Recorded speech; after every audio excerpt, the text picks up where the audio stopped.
जोड़ा ब्लॉक अंतर्गत देवझर पंचायतर मुर्गाठारे अवस्थित राज्य प्रसिद्ध धवलेश्वर शैवपीठ में श्रावण मासर प्रथम सोमवार 10,000 ऊर्ध्व शैव काउडिया जलाभिषेक करने सहित दर्शन कर मंदिर परिचालना कमिटी पक्षर प्रकाश कर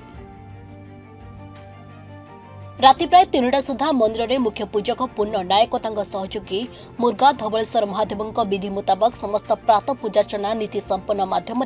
3:30 सुधा मंदिर मुख्य फाटक को भक्त निमंते उन्मुक्त करथिले। ओडिशा सहित झारखंड राज्य अंतर्गत गोआ मेघातुबुरु किरीबुरु तथा चाईबासा चक्रधरपुर मनोहरपुर नुआमुंडी प्रमुख अंचल अधिकांश काउडिया कारो और कोजो चिरस्रोता नालू पवित्र जल उत्तोलन करथिबा समय ओडिशार अधिकांश शैव उपासक पुण्यतया बैतरणी नदीर कंडरा घाटर जल उत्तोलन कर मुर्गा महादेव पीठ में जलाभिषेक कर खबर मिली। मंदिर परिचालना कमिटी सदस्यों प्रत्यक्ष तत्वावधान में मुर्गा धवलेश्वर शैवपीठ में प्रथम सोमवार बोलबम भक्तों निमंते जलाभिषेक भली स्वतंत्र सुविधा उपलब्ध कर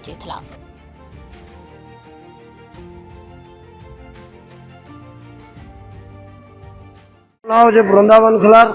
मुर्गा महादेव सेक्रेटरी श्रावण मास मुर्गा महादेव खोलिया जो ये धीरे धीरे बोलबाम भक्त मैंने आसुचन प्रशासन भी अच्छी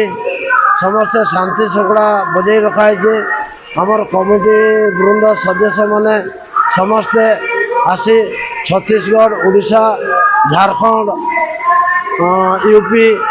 एमती 5-6 राज्यर लोक दूर दूरांतर आसुचंती।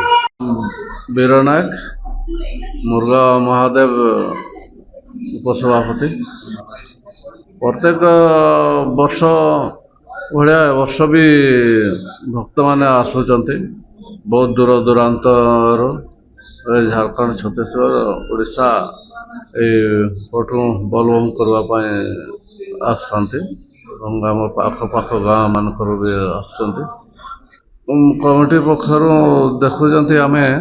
गोटे मास पूर्व प्रस्तुति रहीचु प्रशासन को जनईचु सब डिपार्ट को जनईचु आखपाख जो सेवाश्रम रही साहय भलंटियर अच्छा लेडीज जेंट्स प्रशासन साइड पुलिस हम चौरासा से आए हैं दर्शन करने आए हैं। बहुत अच्छा लगा बहुत अच्छा। हाँ बहुत अच्छा नहीं अच्छा लगा बहुत अच्छा लगा।